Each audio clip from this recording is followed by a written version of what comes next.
My name is Michael Alves. I'm 20 years old. I go to Holyoke Community College. I traveled around a lot. I was born in Bermuda, moved to Massachusetts, went around to Connecticut, and back to Massachusetts, where we ended up settling in Ludlow. My parents own their own business. They have done so for 12 years. They're doing pretty well. I work with them. My little sister goes to Ludlow High School, where I went. My older sister is a traveler. She goes pretty much everywhere she wants. She throws darts at maps. That's how she decides. That's how she ended up going to Morocco. And my older brother is a surgeon.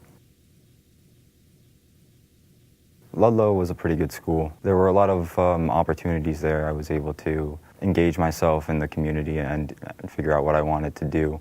Moving around a lot as a kid was rather difficult. I didn't make a lot of friends. The bullying was really tough. When I got to Ludlow, I was in middle school.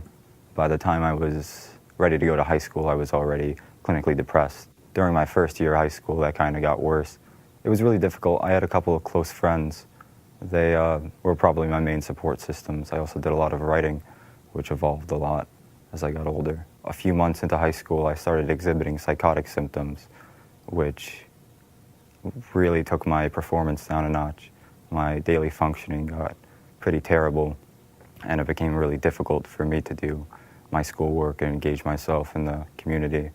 For me, those times were really difficult. I mean, I would wake up, I didn't know, where I was so disassociated, and I couldn't feel attachment to people. I mean, on top of all the other things, the psychotic symptoms, on top of that, I really didn't know who I was or what I was doing with my life or what was happening to me, and that made it really difficult. During this period of time, I wasn't really close to any of my teachers. As I got older and into my junior year, I began making connections. I was poked and prodded to be more industrious, get more out of my intellectual side, and I got much closer to some of my teachers and my friends, and that's where things started to move around for me. I think I found a lot of support in the little group of friends that I had made. We had not been the most popular kids in school, and I think that that really created a connection that's lasted till now. And those kinds of challenges, being able to relate to another person was what really helped me move past them. Being able to articulate myself particularly and talk about my problems either to other people or through my writing. I've been writing since I was a kid. I got published in this little children's collection in 3rd grade, and I've been writing poetry ever since. I published my first poem in a professional literary magazine when I was 19, and I've published several works since and done a lot of readings. I've moved a long distance in my writing career, and I'm very lucky to have been able to have those opportunities.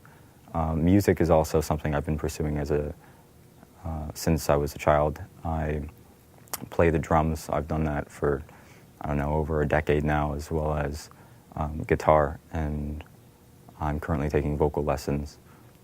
I've played in bands, written a score for a theater production at HCC. I take whatever opportunities I have to share that with people. I would say that, as isolating as an experience as it is, and as difficult as it is to articulate mental illness or that kind of loneliness or isolation, I would say that you would be surprised exactly how many people go through that kind of experience, including your teachers and your guidance counselors, and they're all ready and willing and trained to help you out. And if you can pluck up the courage to talk to them, I think a lot of things can change. I think that there's a lot of support in the school system that people are just waiting to be reached out to, and if you try to step up and make those connections with people there, then you can get that kind of help that you need. When I started to get into my junior year, to understand myself and other people, I started studying philosophy and psychology, and that kind of really, that was probably the big turning point for me. That was where I started to discover my strengths and abilities and what I was interested in, and that kind of pointed me in a direction. I wanted to be a professor of philosophy. That's a little bit not exactly what I want to do now, but I think that even just having those ambitions really changed the way I thought about things. I became so involved in my studies that I started sharing them a lot, and I found that other people were interested in them as well. I got a lot of support from faculty to start a club, and I founded and became president of the philosophy club at my high school. That kind of support followed me into college, where I wasn't exactly sure what to major in, but my professors at HEC kind of prodded me to use my full potential, which I wasn't really utilizing before. At the end of my senior year, I was rather still distraught with my situation, not really knowing where I wanted to go or what I wanted to do. I only applied to HEC and UMass, and by the time I ended up filling my applications, I was so apathetic, I didn't even check whether or not I had gotten accepted to UMass, and ended up going to HEC. But I think that HEC was the right place for me to go. During my first semester, I was a business major. I took a couple of courses, tried to figure out. I took a sustainability course along with a business course, and I really couldn't find what I wanted out of any of those courses. I wasn't getting what I wanted. I could get the grades, but I wasn't motivated to really pursue anything. I was still studying psychology and philosophy. By that point, I was studying graduate textbooks on cognitive behavioral therapy and things like that, and I bring them into class, and my sociology professor saw me reading it, and he said, "What class is that for?" And I said, "Well, it's not for anything, I'm just reading it for myself." And he said, "Okay," and we had a couple more conversations like that, and eventually he told me to go see the Pathways program, where I kind of ended up changing my major to psychology and pursuing what I wanted to do. I'm going to be a clinical psychologist. I would like to teach as well, psychology at some point after I get some experience in the field. I would like to specialize in either psychosis or trauma. My parents were incredibly supportive. Kind of brought it up to my mom. I was like, "Wouldn't you like it if both of your sons were doctors?" And she said yes, and I said, "Well, I want to be a psychologist." Well, I think that my experience with depression really gave me the empathy to see the more difficult experiences of people in a different light, give me a little bit more empathy towards them.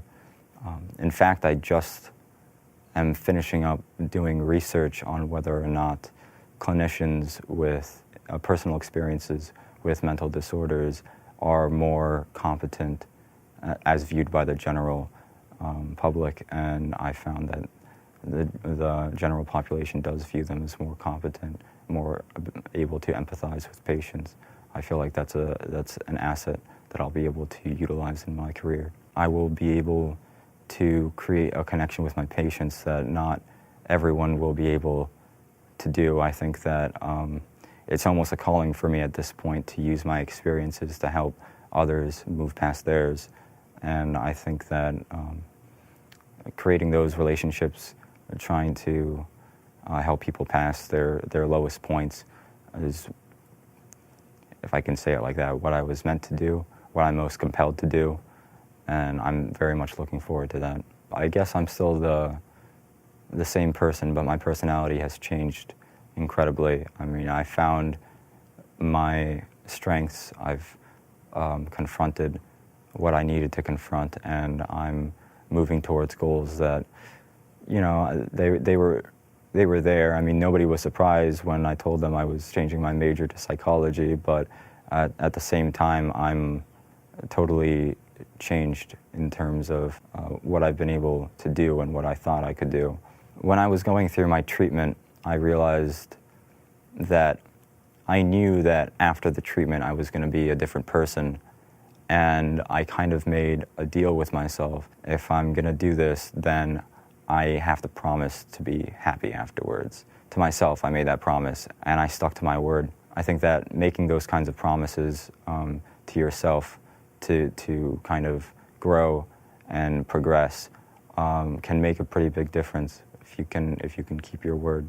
I just knew that if I tried to live up to my potential, then opportunities would open up for me, and they have, and I can't say I regret doing any of it. I think that even if I wasn't sure what I was going to do or how I was going to fare doing it, I think that trying your best to pursue what you want is the best way to accomplish it. As difficult as a time for high school as I had, I mean, there were times when it was just completely hopeless for me. And I mean, between my family relationships, even what doctors were saying, it did not seem like a very positive situation for me at all. If anybody can say this, I think I can when it really definitely changes out of high school. There are many opportunities available to you. And if I've been able to turn my life around as I did, then anybody can do the same. I've applied to Cornell, Amherst College, and UMass. I was accepted to the Honors Commonwealth at UMass. I'm going this summer to become a counselor at a camp for children with behavioral and emotional disorders. I'm going to be teaching music there, and I think that kind of will translate into the work that I'll be doing later. Well, I mean, I think we all have regrets. I think that everybody can think back to a particular time in their life and say, I wish I had done this or that, but at this point in my life, I'm doing what I want to do, and I don't think I just don't feel I have the audacity to say that I would change anything about myself. It's a matter of making progress and moving forward, and I don't feel that individuals should look back on their negative experiences and think that, well, maybe my life would have been better if I didn't experience them. They become part of you, and they become challenges for you to overcome. Although I might say I have regrets, I don't think I would change any of them. My name is Michael Alves. Believe and you can succeed. This is me on higher education.